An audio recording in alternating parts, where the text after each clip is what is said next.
नालंदा विश्वविद्यालय का तीसरा एपिसोड। और मैं रोहताश गुप्ता, कुरुक्षेत्र यूनिवर्सिटी का सेवानिवृत्त प्रोफेसर। और ये जो मैं कविता पाठ कर रहा हूँ ये नालंदा विश्वविद्यालय, और जो ये पांडुलिपि मेरे हाथों में है इसका नाम है संसार व भारत के अतीत का एक खोज। अब तीसरे एपिसोड का 21वां पद वैसे और वैसे पहला। पूर्ण शिक्षा समापन के शुभ अवसर पर पूर्ण शिक्षा के नालंदा विश्वविद्यालय में पूर्ण शिक्षा समापन के शुभ अवसर पर मनोरथ उद्देश्य इच्छा पूर्ति फलीभूत होने के कारण मनोरथ उद्देश्य इच्छा पूर्ति फलीभूत होने के कारण हर विद्यार्थी एक स्तूप निर्माण करवाता था। हर विद्यार्थी एक स्तूप निर्माण करवाता था। कृतज्ञता अनुग्रहता की मनोभावनाओं को यूं वर्णित करता था। नालंदा विश्वविद्यालय में अनेकों आचार्य आर्यदेव चाणक्य शीलभद्र व धर्मपाल धर्मकीर्ति ज्ञानपाल चंद्रपाल ज्ञानचंद जैसे उच्च कोटि के शास्त्रों से पारंगत विद्वान थे। ह्यून सांग भी चाइनीज यात्री ह्यून सांग भी बौद्ध भिक्षु बनकर 1.5 वर्ष तक संस्कृत व पाली भाषा का चीनी भाषा में अनुवाद करने सीखने आया था। वह भी उच्च कोटि का दर्शन शास्त्र था और नालंदा विश्वविद्यालय में नीतिगत अनुसार यह आचार्य था। 23वां गुप्त वंशज के राजा कुमार गुप्त, देखिए कितना बड़ा था नालंदा विश्वविद्यालय। गुप्त वंश के राजा कुमार गुप्त जो 413-455 ईस्वी तक राजगद्दी पर शासन करता था, उसी ने 450 ईस्वी में नालंदा विश्वविद्यालय के सर्वांगीण विकास हेतु खूब साधन उपलब्ध कराया था। 23वां सभी आचार्य मौखिक व्याख्यान करते थे। ये कोई पावर पॉइंट प्रेजेंटेशन नहीं थी और ना ही हाथों में लिख के लाते थे। क्या होता था उन दिनों में नालंदा विश्वविद्यालय में, कैसे पढ़ाते थे आचार्य? सभी आचार्य मौखिक व्याख्यान करते थे। बौद्ध भिक्षु निःशुल्क शिक्षा निःशुल्क आवास की सुविधा का फायदा उठाते थे। निःशुल्क भोजन ग्रहण करते थे। केवल मात्र राजवंशी राजकुमारी शुल्क चुकाया करते थे। 24वां एक अनुमान अनुसार नालंदा के उत्तर से दक्षिण 7 संभाग थे। एक अनुमान अनुसार नालंदा विश्वविद्यालय के उत्तर दिशा से दक्षिण दिशा तक 7 संभाग थे।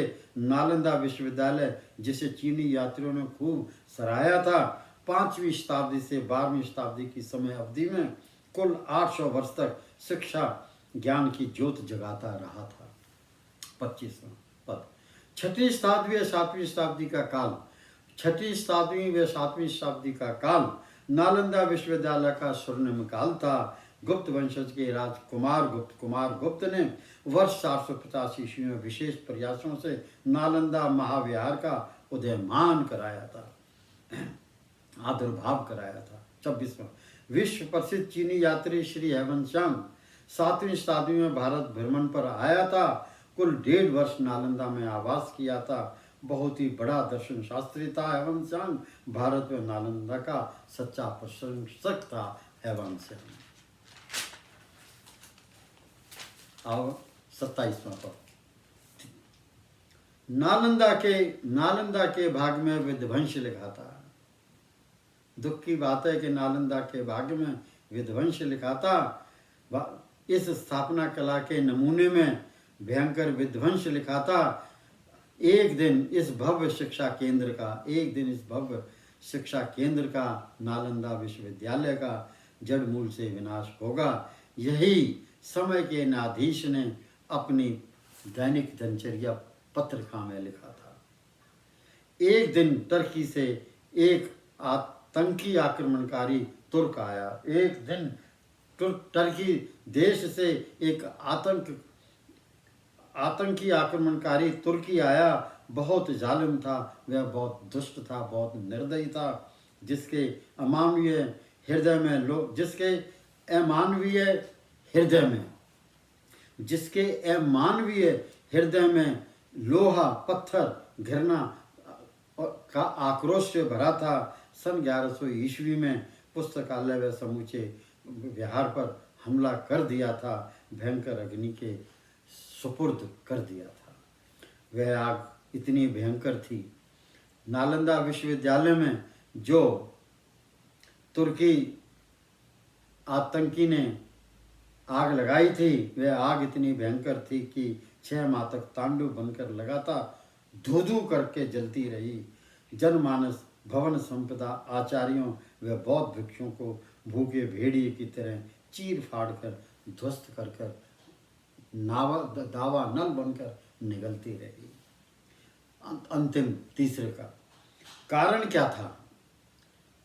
कारण क्या था जो बख्तियार खिलजी इतना क्रूर बनकर संहार कर गया? एक किंवदंती अनुसार नालंदा के खूबियों से वह आतताई वाकिफ था। उसे प्रतीत होता था कि नालंदा जैसे हीरे अगर भारत में रहेंगे तो उसका यहाँ टिके रहना असंभव होगा। इसलिए इसी धारणा के प्रति अपने हृदय में उसने द्वेष भावना जगाई और नालंदा विश्वविद्यालय की तकदीर में उसने आग ही आग लगाई। धन्यवाद इस एपिसोड।